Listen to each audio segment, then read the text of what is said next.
I'm here today with Dion Hanna, who is going to talk to us about the 16th to 17th centuries Black British history. Thank you very much for being with us today, Dion. My pleasure, my pleasure. Okay. So initially I was asking you about the interaction with Britain and the rest of the world and how that has affected us as we are now. Can you tell us a little bit about what you've been looking into? Okay, well, I think that from my perspective, the 16th and 17th century was defined by two things, primarily. First of all, the development of the slave trade, which really blossomed when I say blossomed for want of a better word, but mushroomed in the 16th and 17th century. Secondly, the other defining feature of the period was the contestation between various European powers, England, France, and the Dutch, for territorial acquisition. That the Spanish had not, territories that had not been occupied by the Spanish. And this engaged a lot of conflict and wars that the Caribbean became one of the main theaters of the conflicts. Initially, the Spanish began the slave trade by due to the fact that they had killed or decimated the native indigenous Taino peoples. They depopulated the Bahamas totally, worked the native peoples into death in the mines of Hispaniola, diving pearls, and also just by brutal treatment. Ironically, Las Casas, who was the defender of the indigenous peoples, was a spur to the development of the slave trade in Africa, because he indicated that Africans were more physically fit to endure the rigors of the slavery work that was being done by the indigenous people. A system was developed called the Asiento de los Negros, whereby people were given permits or licenses to import slaves into the Spanish territories. Initially, this was done by the Portuguese and subsequently by the Dutch, but there was always a surplus. You know, you were allowed to bring so many slaves into the territories, but inevitably, the person possessing the Asiento de los Negros would bring in more slaves than they had permission to bring in. These were sold illicitly to the farmers in the Spanish possessions, because what had happened, they couldn't find the gold that they found in the Americas. So what they did, they developed agricultural systems in the territories they occupied, sugar and tobacco. And so there was this high demand for labor. Early on, the British wanted a piece of the pie. So John Hawkins was one of the initiators. He traveled to the west coast of Africa, the Guinea coast, and he kidnapped by force of arms 300 people and transported them across the Middle Passage and sold them to the eager farmers, plantation owners of the Americas. He found this was a very lucrative thing, so he eventually went back and brought 500 people. Then Queen Elizabeth I, sensing the immense profits that were involved, this gave him a ship called the Jesus of Lubeck, which he then used to bring slaves into the Americas. He brought back sugar, ginger, and pearls, and this was immense profits coming from this, and it developed the beginnings of the mercantile system. Francis Drake, a relative of Hawkins, became involved with him, and together they brought thousands of people from Africa under force of arms into the Americas, and they got immense profits was made from this. So just to go back a little bit, when do you think, so from, I'm trying to kind of dissect what you just told us. So when was Britain's first real interaction with the slave trade within those countries? And before that, when was the, was there a time that Britain was just trading in those countries, or did they go straight in on the slave trade? They were trading. The initial charter by King James I was really for gold. So they were trading for gold before they were trading for slaves. This trade in slavery began with the privateers, and it was really to get a piece of the pie. The Asiento de los Negros was only to select group of people.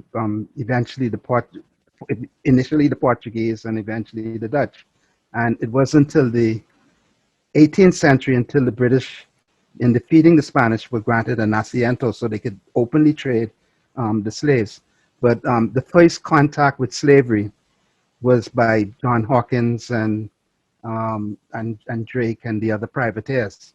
So the things like, say, when you're in the Gambia and there are the kind of well, they call them trading ports, but they were, the places on what was called St. James's Island, now called Kente Island. What dates were they installed? Sorry, am I asking you things?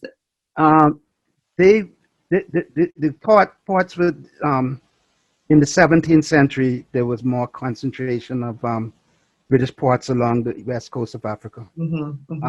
Initially, the Portuguese controlled the coast, and that's why the early Asiento de los Negros was granted to the Portuguese, because they had supremacy in the region.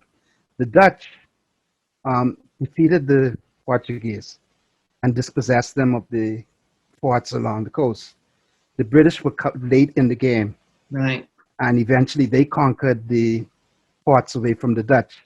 So towards the end of the 18th century, the British had dominance in the west coast of Africa in terms of the ports, or the factories, what they call them. And you gave the reasons for Britain being able to take that away from those. What was that for the military? Yeah, the military supremacy. When the Spanish Armada was defeated, the British had really supremacy of the ocean from that point on. There was main contestation between them and the Dutch, and the Dutch really had really efficient shipping, warships as well. So this is the thing about the 16th and 17th century. There's constant conflict between the Dutch and the British and the French. What sort of wealth did Britain create in that time period? And are we still benefiting from that wealth today? Yes. Well, we don't. African people don't. We're the products of that. We still are the victims in many ways. But the banking system of Britain, the insurance, the Lloyd's of London, the coffee house, Lloyd's Coffee House, was a place for financing of these ventures of slave ships. And, so places like Bristol, Liverpool, and London really became really immensely rich during this period. A lot of wealth came in. The Industrial Revolution was really fueled by the mass wealth that was being brought in to Britain. The cotton and the tobacco and the sugar. English people have a sweet tooth, and part of the reason they wanted control of India and was really the spice trade, because this thing about the flavoring of food, the spice of the thing was really important for the British in that period, because chocolate, tea and coffee really is bitter without sugar. So sugar became the most powerful thing eventually for the wealth of Britain. The slave traders, I mean the plantation owners, invested immense wealth into the British into the Britain. You know, Britain became very wealthy. I think that if you look at it, um, the 16th and 17th century marked the rise of the economic system in Britain. The modern economic system is the foundation of it. You know, many of the companies that exist today were engaged in the slave trade. Barclays Bank, Lloyds of London, they were all engaged in financing the slave trade, and they made immense profits. And And and how involved were the government and royalty of this country in acquiring those profits or changing laws to make the the acquisition of those profits? How involved were they at that point? they were integral. I mean, Queen Elizabeth I, but she was one of the main benefactors of one of the main um, persons to benefit from the slave trade. She made immense wealth. James I, you know, the trade in gold and early on from Africa, that wealth was being with the British Crown. The British Crown needed wealth. They were poor at that stage in the beginning of the 16th century. They had no wealth. They needed resources. So the monarchs really benefited very early on. And eventually, the British government developed the economic structures by passing legislation like the Navigation Acts, and implementing, you know, the system of trade. You know that the colonies could only trade with Britain. They couldn't trade with any other foreign ships, and foreign ships were outlawed from going into the colonial ports. So early on, the British government developed the economic system that led to the rise of the City of London and the immense wealth that flowed into Britain was because of government policies that were developed. The reason why the slave trade, the government ended the slave trade was because it became economically unfeasible. It wasn't viable anymore.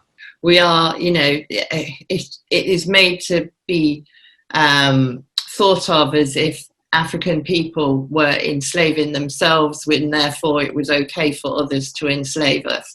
And nothing could be further from the truth.